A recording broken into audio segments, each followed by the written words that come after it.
Where we are is a small little pocket of bushland on the coast. It's almost northeast of Darwin.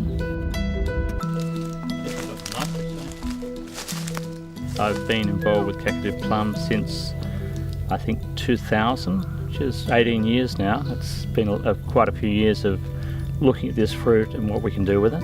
Couple more there. Well, it's called Kakadu Plum because it was first identified by Les Hiddens back in the 80s around the Kakadu region.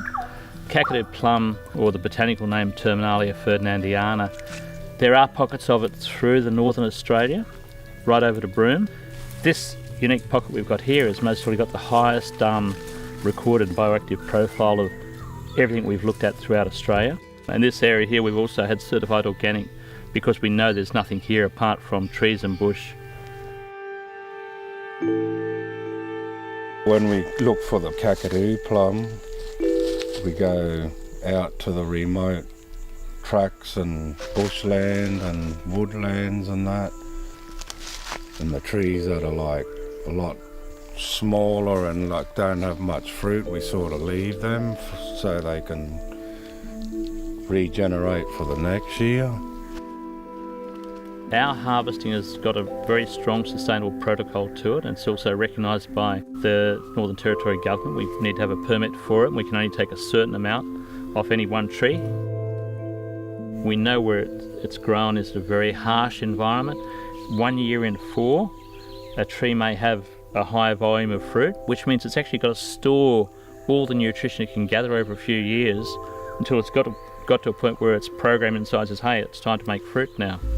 So that fruit is just totally packed with maybe 4 years of goodness going into it, not just 6 months. And when we look a bit further at the bioactive profile, an example is we sent some away to the government lab for them to analyse, and they're looking at the ORAC level of the fruit that we had as we dried it.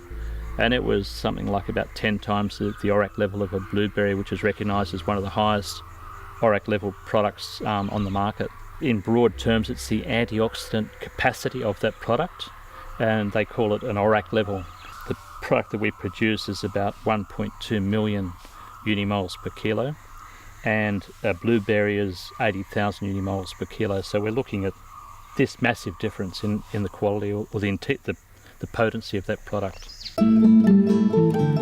Future of the Kakadu Plum. Yeah. I think it's a future. It should be steeped and will be steeped, I believe, in Indigenous economic well-being. You know, that's the big thing.